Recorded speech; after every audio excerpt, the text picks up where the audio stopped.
పెద్దలు మల్లెరవి సార్ గారికి, వంశన్న గారికి, బెల్లన్న గారికి, రాజేష్ గారికి నమస్కారాలు. ముఖ్యంగా నాగర్ కర్నూలు జిల్లా కుమ్మెర గ్రామంలో మల్లికార్జున స్వామి టెంపుల్ దగ్గర జరిగిన సంఘటన ఘోరంత సంఘటన కొండంత చేస్తూ ఉన్నారు. లేని సంఘటనను ఉన్నట్టుగా చిత్రీకరించడానికి ప్రయత్నం జరుగుతూ ఉన్నది కొందరి రాజకీయ శక్తుల వల్ల. ఇది వాస్తవం. ఆ కుమ్మెర గ్రామంలో గణేష్ అనే అబ్బాయి ఒక రజక కుటుంబానికి సంబంధించిన అబ్బాయి. ఆ గ్రామంలో 14 కుటుంబాలు ఉంటాయి. 14 కుటుంబాలను కూడా మేము మీడియా మాట్లాడినట్టుగా, ప్రజాసంఘ పెద్దలు మాట్లాడినట్టుగా కాకుండా వాస్తవాలు గ్రామానికి పోతే తెలుస్తుందని చెప్పి మేము ఆ గ్రామానికి పోయి మా యొక్క సంఘ పెద్దలు కూడా తీసుకుపోవడం జరిగింది. వాస్తవం ఏందని తెలుసుకుంటే అక్కడ జరిగింది ఒకటి, ఒక రాజకీయ కుట్రలతోని ఆ సంఘటనను లేని సంఘటనను జరిగిన సంఘటనగా చిత్రీకరించి రాజకీయ పబ్బం గలుపుకోవడానికి ఒక ప్రయత్నం జరుగుతున్నది అక్కడ వాస్తవం. దీనిని ఆ రజక కుటుంబాన్ని ఒక పావులుగా వాడుకోవడానికి ప్రయత్నం చేస్తూ ఉన్నారు.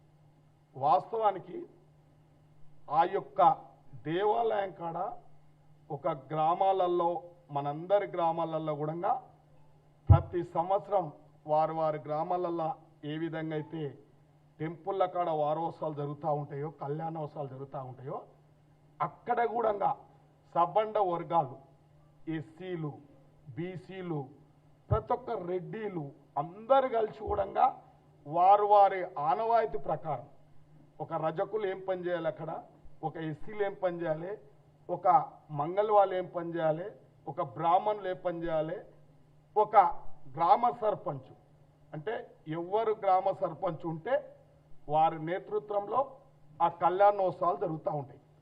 అక్కడ పీఠాధిపతులు గొల్లవాళ్ళు, పెద్ద సాయిల్ అనే వ్యక్తి, ఒక పాపం ఏ అన్యం పుణ్యం తెలియని వ్యక్తి అక్కడ పెద్ద సాయిల్ అని ఆయన వాస్తవాలు కూడా చెప్పడం జరిగింది.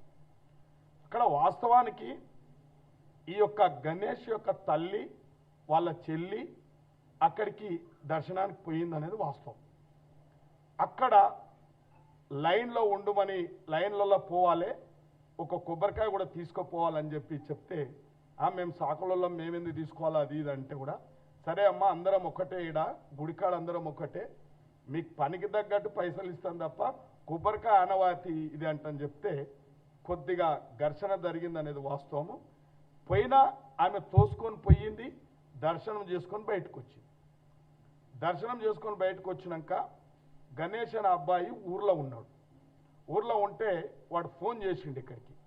ఫోన్ చేస్తే అమ్మ రాలేదంటే, నన్ను ఆల్లీలు తిట్టిరు అది ఇది అని చెప్తే, వాడు కొద్దిగా మనిషి కొద్దిగా క్యారెక్టర్ లెస్ లాగా కనబడతా ఉంది వాని క్యారెక్టర్ కాబట్టి, వాడు వచ్చి ఒక బటర్ వర్డ్స్ అంటే చెప్పరాని మాటలు తిట్టడం, అక్కడ వాట్సాప్ గ్రూప్లలో పెట్టడం, అక్కడ ఎవరైతే ఆ దేవాలయం కాడ ఒక సాంప్రదాయబద్ధంగా పనిచేస్తున్న కార్యకర్తలు, ఆ దేవాలయానికి సంబంధించిన ధర్మకర్తలు ఎవరైనా ఉంటే వాళ్ళందరినీ ఇబ్బంది పెట్టే విధంగా మాట్లాడడం జరిగితే మామూలు తోపుసులాట అయితే ఈ యొక్క గణేష్ కొబ్బరికాయ తీసుకొని ఈ శ్రీనివాసరెడ్డి అనే వ్యక్తిని కొట్టడం జరిగింది. వాస్తవానికి బ్లీడింగ్ అయింది, దెబ్బ తగిలింది. అక్కడ పెద్ద మనిషి ఈ యొక్క తుకారం రెడ్డి అనే సర్పంచు ఒక మంచి వ్యక్తి, ఒక ఆడవిల్ల లాంటి వ్యక్తి అని గ్రామస్తులందరూ కూడా చెప్తారు. అతను వచ్చి కూడా అందరిని సంజాయించి తోలియడం జరిగింది. తోలిచ్చినప్పుడు జరిగింది 18 తారీఖు రోజు ఇరు వర్గాలు, ఇక్కడేమో ఇంజురీస్ అయినాయి శ్రీనివాసరెడ్డికి, ఈ పిల్లగాడేమో తోపుసులాట జరిగింది. ఇతను కంప్లైంట్ ఇచ్చిండు, వాళ్ళు కంప్లైంట్ ఇచ్చారు. రెండు కూడా పిటి కేసులు కట్టినట్టు అక్కడ పోలీసుల దగ్గర సమాచారం ఉంది మా దృష్టికి. మేమక్కడ మాట్లాడితే వాస్తవానికి మాట్లాడితే వాళ్ళు ఏం చెప్తా ఉన్నారంటే ఈ గలాట అయిపోయినాక మౌనిక అనే చిన్న పాపను తీసుకొని గలాట జరుగుతుందంటే ఆ అమ్మాయి కూడా ఏం చెప్పింది, ఇక్కడ గలాట అవుతుందని తెలిసి వచ్చినా నేను ఇప్పుడే బస్ దిగి వస్తున్నా అని కూడా చెప్పడం జరిగింది. ఈ 2 రోజులు 3 రోజులు మరి గలాట అయింది, పంచాయతీ అయింది. ఈ చిన్న పాపను ఎక్కడ పెట్టుకున్నారు, ఎక్కడున్నారు అనేది ఎవరు సరి అయిన సమాధానం చెప్తలేరు అక్కడ. కానీ 3 రోజుల తర్వాత చనిపోతే దీనిని గతంలో ఆ యొక్క కుమ్మర గ్రామంలో అవినీతి అక్రమాలతోని వికృతమైన నేరాలు చేసి ఒక వ్యక్తి అక్కడ ఆ యొక్క టెంపుల్ నిధులు కూడా దుర్వినియోగం చేసుకొని మళ్ళా నేను ఓడిపోయినా అనే అక్కస్తోని ఒక మంచి మనిషి గెలిచిన సర్పంచ్ మీద ఈ తప్పుడు ఆరోపణలు, ఈ యొక్క బాలిక చనిపోయింది అంటే చనిపోవడానికి ఒక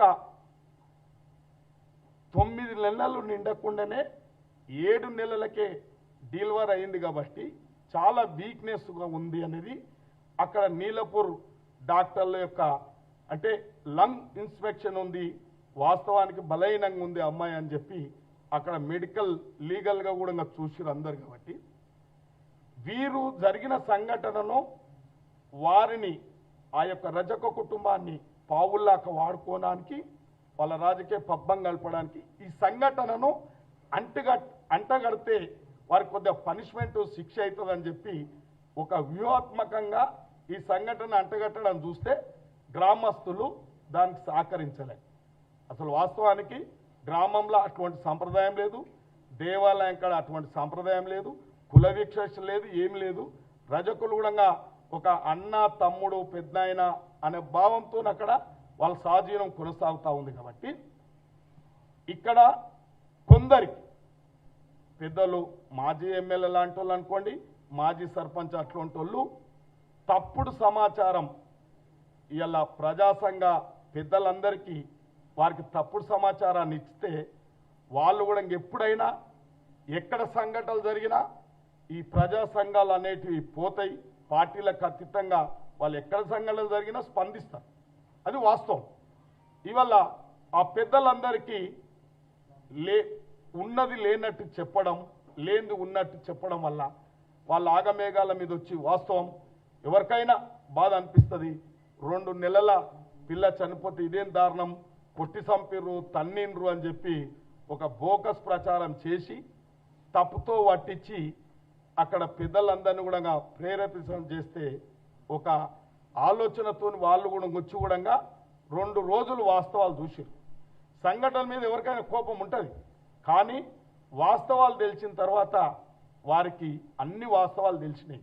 కాబట్టి ఇలా వాళ్ళైనా ఇరు వర్గాలు, ఇక్కడ మాజీ సర్పంచ్ అయినా ఇప్పుడున్న సర్పంచ్ అయినా వారికి వాస్తవాలు గ్రహించాలి, ఎవరు ఏందని గ్రహించారు. కాబట్టి ఇలా అన్ని విధాల ఆధారాలతో బయటకు వచ్చినాయి. ఆ యొక్క నిన్న మేము ప్రత్యేకంగా ప్రజాకోర్టు అక్కడ నేల మీద కూర్చున్నాం. ఎంపీ గారైనా ఎమ్మెల్యేలైనా అధికారులైనా అక్కడ నేల మీద కూర్చొని మా యొక్క నమ్మకం మేము నమ్ముతాం.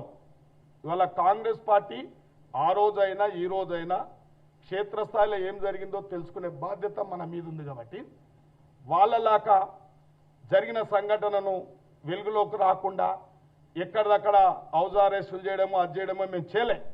కానీ ఇక్కడ ప్రజాసంఘ నేతలు పెద్దలు పోయి కూడా గ్రామాలలో వాస్తవాలు గ్రహించలే, చెప్పిన మాటలే వాళ్ళు నిజంగా అనుకున్నారు. కాబట్టి ఇవాళ మేము అక్కడ కూర్చొని ప్రతి వర్గాలతో, దళిత మహిళలతో మాట్లాడినాం, యువకులతో మాట్లాడినాం, యాదవులతో మాట్లాడినాం, రజకులతో మాట్లాడినాం, అక్కడ రెడ్డిలతో మాట్లాడినాం.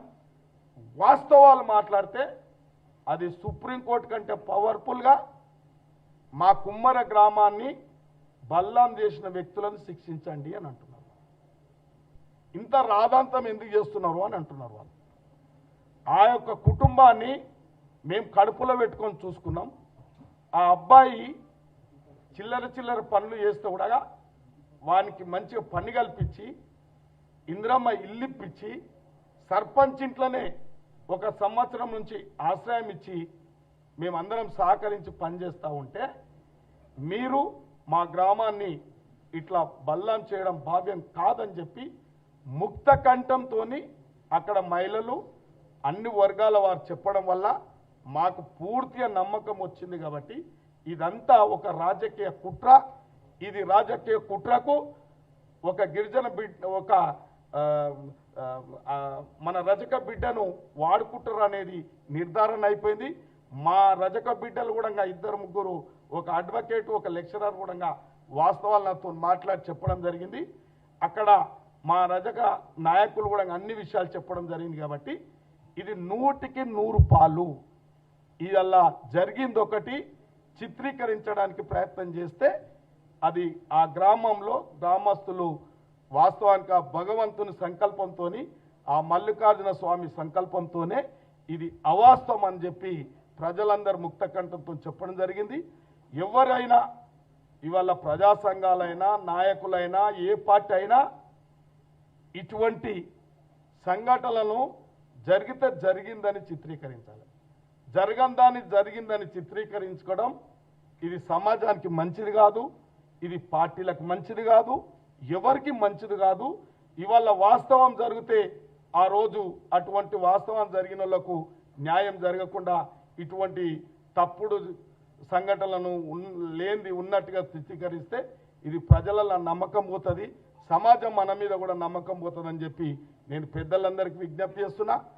దీంట్లో తప్పుతో పట్టించిన వ్యక్తులను నేను ఒకటే డీజీపీ గారికి అప్పీల్ చేస్తున్నా, ఆ జిల్లా ఎస్పీకి అప్పీల్ చేస్తున్నా. ఈ యొక్క తప్పుడు ఆరోపణలను సృష్టించి తప్పుడు సంఘటనగా సృష్టించిన వ్యక్తులను క్షుణ్ణంగా పరిశీలించి వాళ్ళ మీద తగిన చర్య తీసుకోవాలి. ఇలా నిజంగా చెప్తున్నా, ఏ తప్పు చేయని కొందరు వర్గాలను ఇబ్బంది పెట్టడం భావ్యం కాదు. ఇవాళ ఎవరో ఇవాళ ఎమోషనల్ క్రియేట్ చేసి ఇవాళ వాని మీద కేసులు పెట్టు వీని మీద కేసులు పెట్టంటే ఒక ఉదాహరణ చెప్తున్నా. ఒక పెద్ద అనుభవం ఉన్న వ్యక్తి, ప్రజా సంఘాలలో పనిచేస్తున్న వ్యక్తి ఒక డిఎస్పీని శాసిస్తున్నాడు. ఏం శాసిస్తున్నాడంటే నువ్వు ఇప్పటికిప్పుడే ఎస్సీ ఎస్టీ కేసు పెట్టాలి అని చెప్పి శాసిస్తే ఎంత అవగాహన రహితం అనుకోవాలి. అంటే మీరు ఏది చెప్తే అది ఒక అమాయకుడు బలి కావాలా? ఎస్సీ ఎస్టీ కేసులకు అమాయకులు బలి కావాలా? అంటే మీరు ఇదేనా సంఘాలు నడిపేది? ఇట్లేనా? వాస్తవం తెలుసుకో. కనీసం ఆ యొక్క అమ్మాయి దళితులను కూడా తెలియకుండా దళితులన్నీ పెట్టండి అని చెప్తే మేము చాలా దానికి చింతిస్తున్నాం. కాబట్టి ఎప్పుడైనా ఒక మనమందరం విజ్ఞానవంతులం, చదువుకున్నాం, ప్రజలకు అన్యాయం జరిగితే ఎదిరించే మనం వాస్తవాలు తెలుసుకొని ఎవరైనా తప్పు చేసిన వాళ్ళకు శిక్షార్హులుగా చేయాలి తప్ప అమాయకుల మీద తప్పుడు కేసులు కడితే కూడా మంచిది కాదని నా విజ్ఞప్తి.